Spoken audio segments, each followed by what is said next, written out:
sons of this world are more astute in the things of this world than the sons of light. One has but to see how good they are at scoring, but do they score where it matters? One can be a proficient burglar, gaining merit for hell. Over the planet, it seems to be a fairly common denominator that it is this world that matters and the rest will take care of itself. Well, I've got news for you. One can already see the pattern emerging, for instance, in those now even at school age who are aware of what is really important, now even on the level of human success as life is going to go.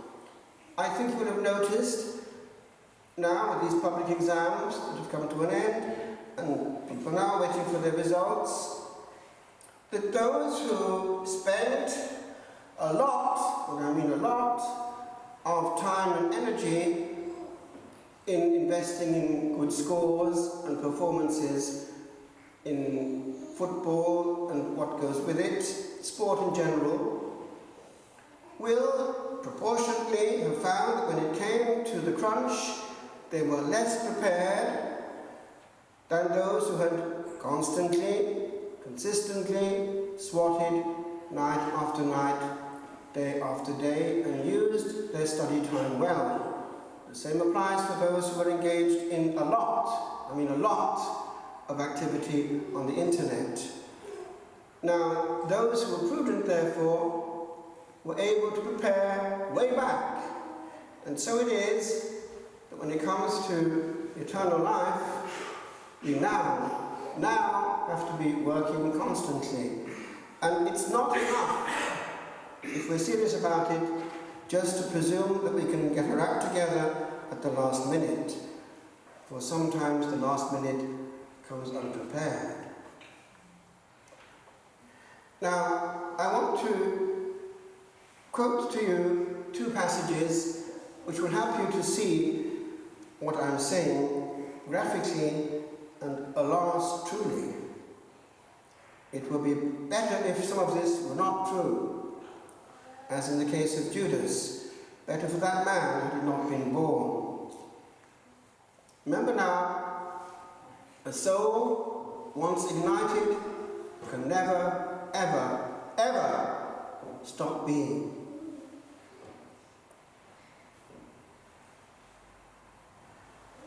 This first part is from the Purgatory manuscript, which I'm about to get republished. I translated it way back in the early 80s in France, secretly. Found it in the library of the monastery and kept it secret. Now listen to this.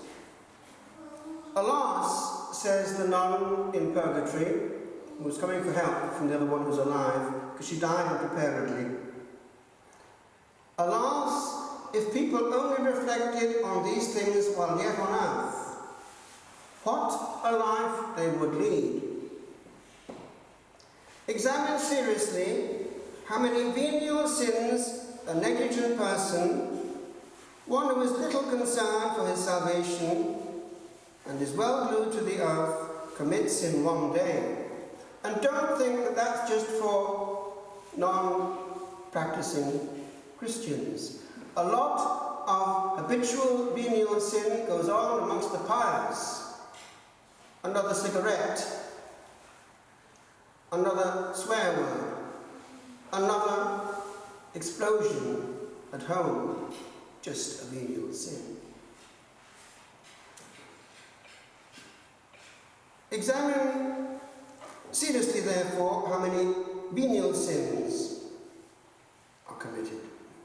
How many minutes does he give to God? And again, that is not indifferent either. If we love someone, we want to spend quality time with that person. It's therefore a good objective test. What proportion of my time in the day is going to my best friend? Because prayer and intimacy grow in attraction, but repel when they're just put on a back burner. Why? If one excludes the noise, one feels the silence, and the presence becomes a reality, and a fascinating reality, and the presence of the tabernacle draws. Otherwise, it'll be the tabernacle of you-know-who that draws. Does he as much as think of him with reflection? Think hard. Contemplate 365 days of this kind in 1 year. And if a large number of years follow the same pattern, this person dies with a soul loaded with a multitude of venial sins which haven't been effaced, because the thought never came to him. Only just is there left in the soul thus overridden one tiny flicker of love when it comes to give an account of its life to the one who requires it back.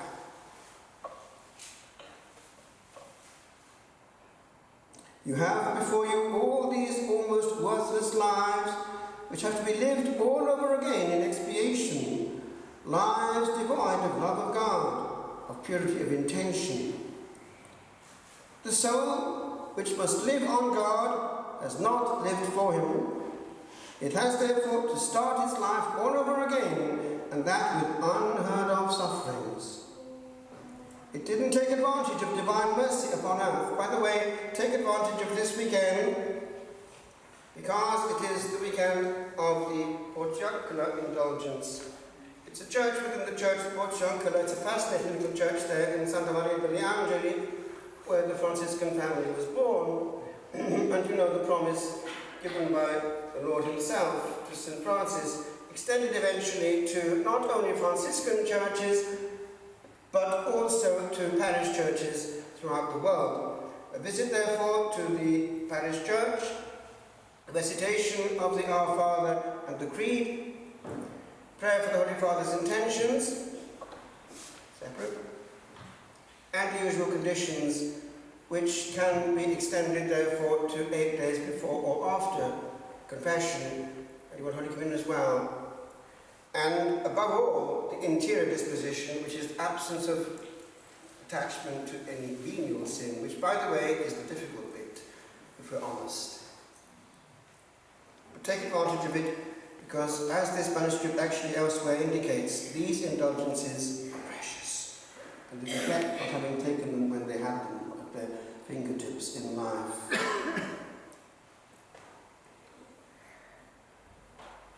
It was a slave to its body.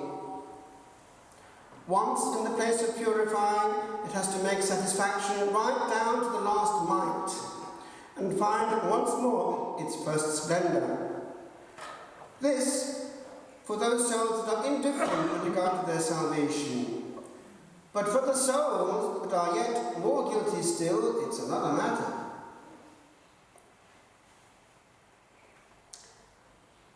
Now, it indicates that the way out is love of God, but also that love of the brethren is a great shortener of purgatory. Remember that. Don't think you can bypass your neighbour. There's no higher union with God if someone next to you is hurting because of you. It's an illusion. Also, the use of sufferings on earth. That's also the message of Fatima with regard to what they were shown. Remember? Sufferings on earth, things that hurt and bother, are meritorious. Don't waste them. Above all else, have love. Love effaces many faults and also makes them be avoided, because a person doesn't want to hurt the one he loves. Now that works on the vertical and on the horizontal. That's why the soul that loves Jesus, in truth, keeps herself ceaselessly on on her guard and avoids all that might wound his divine regards. So that's the starting point, that we're in the presence, and we can't logically hurt that presence. This bit is less consoling. It doesn't have a happy ending. It's the case there of this eventually lost soul who comes back in a strange way, and also her voice has come back in exorcism in Germany. She is down there, Annette. Now, it's interesting that one thing that comes to the fore is what we're doing right now. The centrality of this act, of giving this central part of our time to God, the first day of the week. This is a part of what goes on from the message that comes back. Once, says the lost soul, you took me to task, because in place of a genuflection touching the ground, I did barely an informal wobble. Now, she goes on to say how she was already having doubts with regard to the real presence anyway. But then she goes on to indicate that she herself had managed to make of her religion something completely anodyne and harmless, and she presumed that that would be enough. Of course, she is surprised when she finds that what she had thought as quite superstitious was of the very essence. It is linked with the fact that the final pull of divine grace happened on a Sunday. Already, she had started because she wanted this boy, Max his name was, to miss Sunday Mass, and the instinct in her soul had one last pull on this Sunday morning. You could perhaps go one last time, and this pull was not just a thought. It was the last plea, and it puts that actually in it. It was the last plea, a kind of imploration inside. You could perhaps one more time. And at that point, all eternity was in the balance. Had she yielded to that last pull, she would not have lost her soul. But what happened was, she'd taken already a habit, and the habit had become second nature. And the habit was that of refusing grace, a hardening of the heart. And that's what overactive living leads to. One can't hear the inner voice anymore. One is buzzing too much.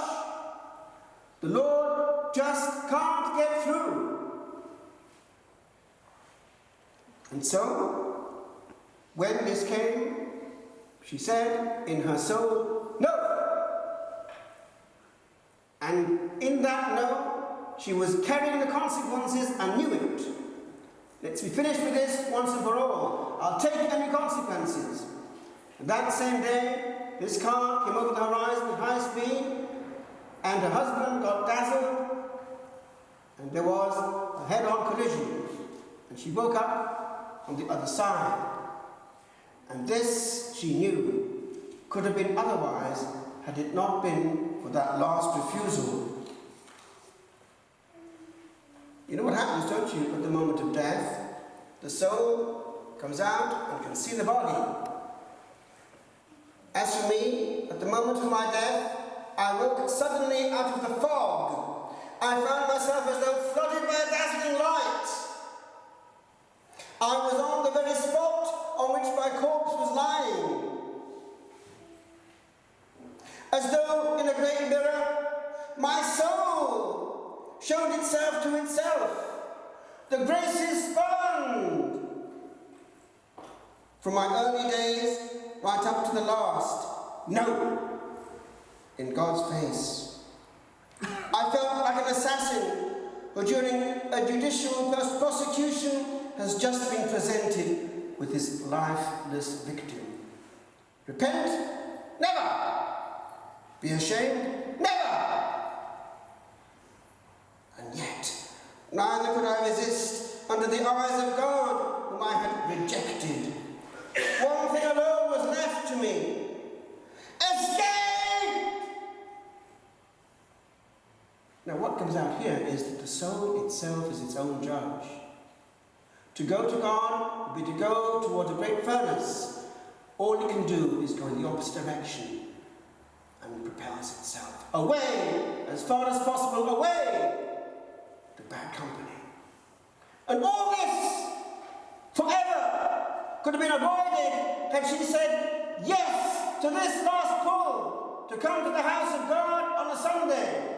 And now, my friends, how many Christians are scoring as much as they can on the football field and couldn't care at all for the eternal welfare of their immortal soul? There's an old saying in Latin, in the judiciary system, to trace the culprit of an act, one tries to see who it served, who it profited, and it is obviously Nick is fecit cui prodest. He did it to whom it profits. Make sure that they're buzzing and doing all kinds of things except the one thing that matters. I picked up today as I was coming this picture of Sister Claire Crockett. She wanted to become a success in the eyes of the world. She wanted to become somebody who would be seen in the limelight, an actress, somebody who would be talked about. And she was all out to get that prize, to make a success of her existence on earth. Through friends, she was invited to go to some kind of camp. What's all this about, she thought to herself. But somehow that discreet grace also got through to her. But she said not no, but yes. And with a vengeance, realized it was for Jesus, all or nothing, and she gave all. And she died, as you know, a few years ago in this earthquake in her early 30s. She succeeded at the age of around 32 or 33.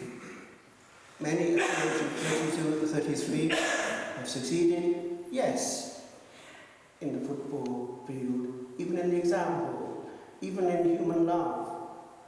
But should they die, is that success? If the soul is dark and can never see God. I just conclude. Life doesn't have to be noisy or spectacular.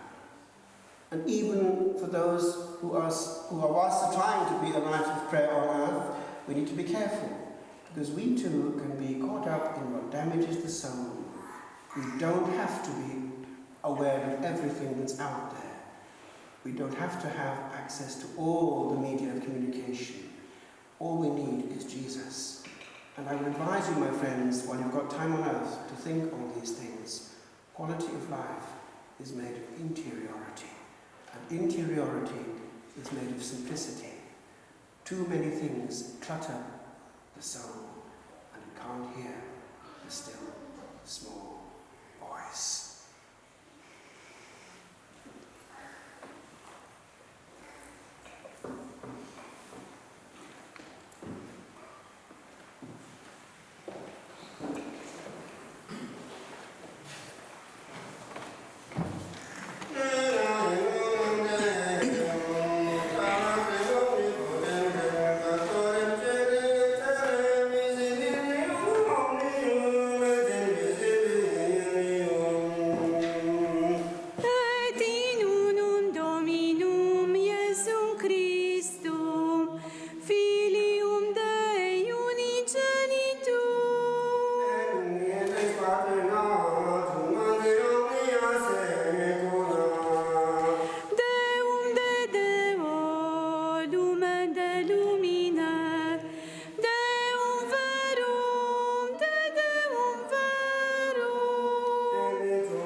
pro nobis, sub Pontio Pilato, passus et sepultus est.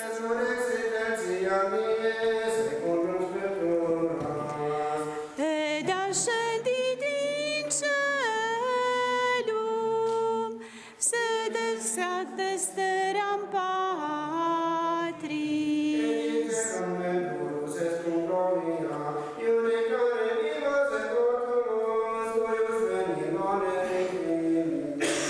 Et in Spiritus Sanctus Dominus, et vivificantem, qui et Patre Filioque procedit.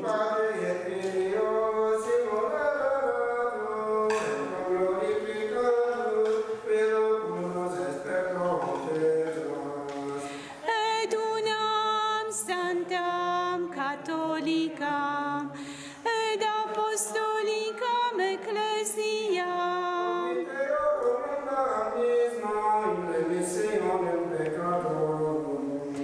et specto resurrectione mortuorum